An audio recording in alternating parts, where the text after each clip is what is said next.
আসসালামু আলাইকুম রহমতুল্লাহি ওবরাকাতুহু মাগফিরা। সম্মানিত সুধী, শুরু হচ্ছে ধারাবাহিক তাফসির সূরা আল মুমিনুনের ৫১ নম্বর আয়াতে কারিমা থেকে। আউযু বিল্লাহি মিনাশ শাইতানির রাজিম।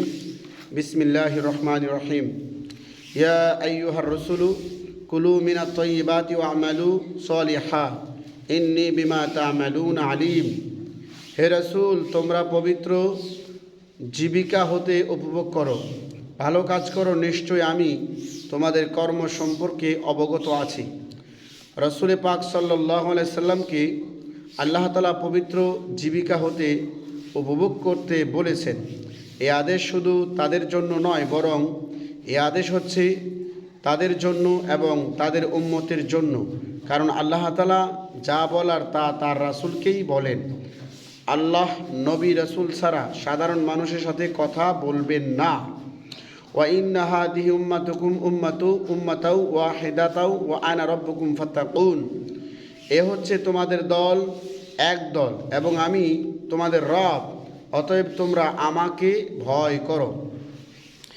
এই সূরার ২৩ নং এবং ৫২ নং আয়াতে আল্লাহ তাআলা বহু নবী এবং তাদের উম্মতের কথা তুলে ধরেছেন।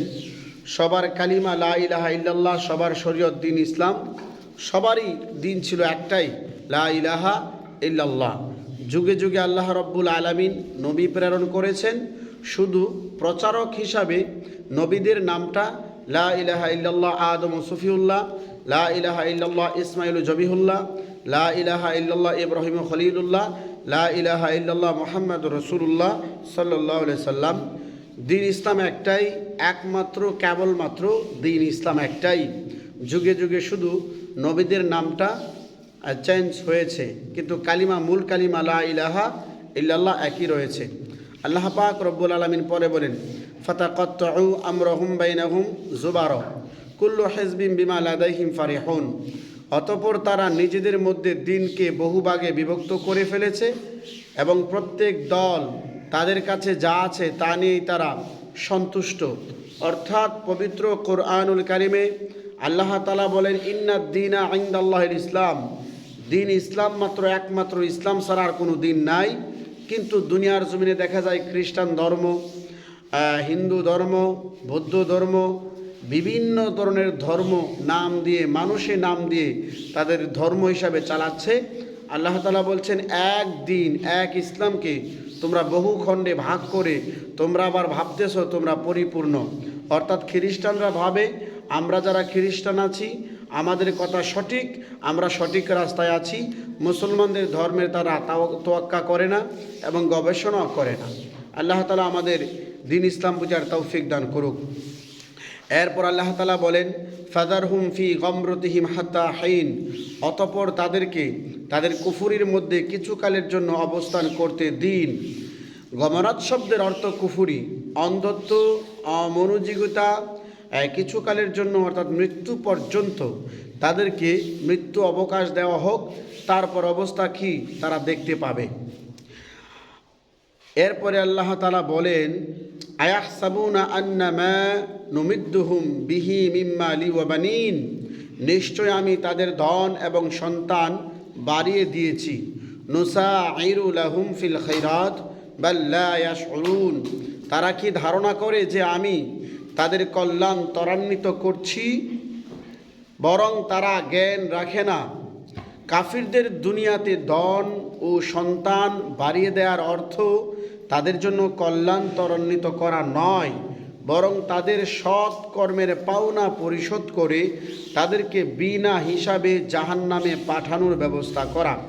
অর্থাৎ অনেক সময় আমরা মনে করে থাকি আমরা মুসলিম, কাফেররা কুফরি করার পরেও তাদের ধন সম্পদ অনেক বেশি, কিন্তু তারাও তো দুনিয়ার জমিনে ভালো কিছু কাজ করে। এই ভালো কাজের বিনিময়ে, ঈমানবিহীন ভালো কাজের বিনিময়ে জান্নাত পাওয়া যাবে না। এই জন্য আল্লাহ রব্বুল আলামিন ঈমানবিহীন ভালো কর্মের প্রতিদান হিসাবে দুনিয়ার জমিনে তাদেরকে সম্মান, খ্যাতি, টাকা পয়সা দিয়ে ভরিয়ে রাখছে, আর বিনা হিসাবে তাদেরকে জাহান্নামী করে রাখছে। আল্লাহ রব্বুল আলামিন আমাদের সকলকে ঈমানের দৌলত দান করুন, আমিন। ইন্নাল্লাযীনা হুম মিন খাশিয়াতি রাব্বিহিম মুশফিকুন। নিশ্চয়ই যারা তাদের রবের ভয়ে ভীত, আল্লাহ তাআলার ভয়ে যারা ভীত সন্ত্রস্ত থাকে। মানুষেরা দুনিয়াতে তাদের উপরস্থদেরকে ভয় করে, অর্থাৎ কোনো মানুষ তার উপরে যিনি রয়েছে, তার ম্যানেজার যিনি রয়েছে, তার উস্তাদ যিনি রয়েছে, তাকে ভয় করে। আল্লাহ পাক রব্বুল আলামিন বলেন, দুনিয়ার যত উপরস্থ লোক আছে সকলের উপরে রয়েছি সুবহানা রাব্বিয়াল আলা। এই জন্য দুনিয়ার উপরস্থ তোমার ম্যানেজার, তোমার মালিক, তোমার মহাজন তোমাকে সর্ব অবস্থায় পর্যবেক্ষণ করতে পারে না। কিন্তু আমি আল্লাহ তাআলা এমন উপরস্থর মালিক, এমন উপরস্থে আছি, আমি তোমার অন্তরে জল্পনা কল্পনা যা আছে সব কিছু দেখতে পাই, সেই অনুযায়ী তোমার বিচার ফয়সালা হবে। সুতরাং আমাকে তোমাদের ভয় করা উচিত।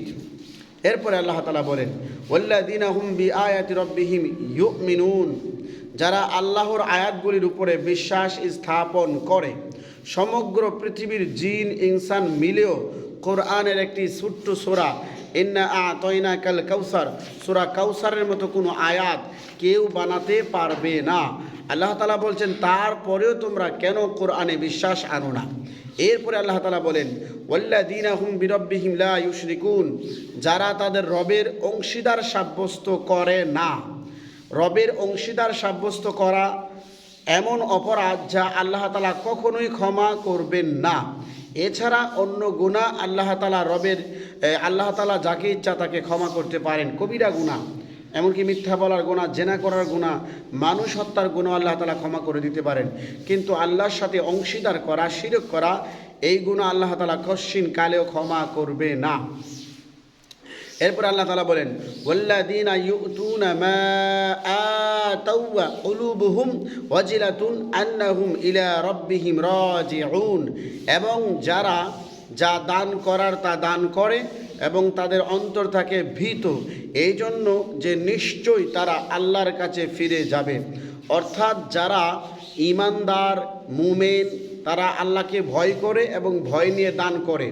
এই জন্য যে আমরা আল্লাহর কাছে ফিরে যাবই এবং আল্লাহর কাছে যাইয়া আমাদের এই দানের প্রতিদান অবশ্যই অবশ্যই পাব। যারা ফরজ সম্পর্কিত দানগুলি আদায় করে, ইহসান সম্পর্কিত দানগুলি পূরণ করে, কর্জে হাসানা দেয়, তদুপরি ভীত থাকে যে আল্লাহ তাআলা এগুলি কবুল করেন কি না, তারা শাস্তি হতে মুক্তি পাবে কি না, অবশ্যই আল্লাহ তাআলা তাদের দান কবুল করবেন এবং তাদেরকে মুক্তি দিবেন। আয়েশা সিদ্দিকা রাদিয়াল্লাহু তাআলা আনহা অত্র আয়াতের ব্যাখ্যা এভাবে করেছেন যে যারা করে তাদের করার, অর্থাৎ সঠিকভাবে কর্তব্য পালন করে।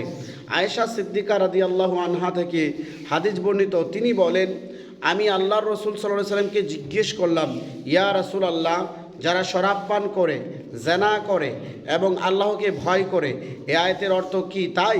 তখন আল্লাহ রাসূল সাল্লাল্লাহু আলাইহি ওয়াসাল্লাম বললেন, সিদ্দিকের বেটি না, বরং যারা রোজা রাখে, নামাজ পড়ে, দান করে, অথচ ভয় করে আল্লাহ তাআলা এগুলি কবুল করেন কি না।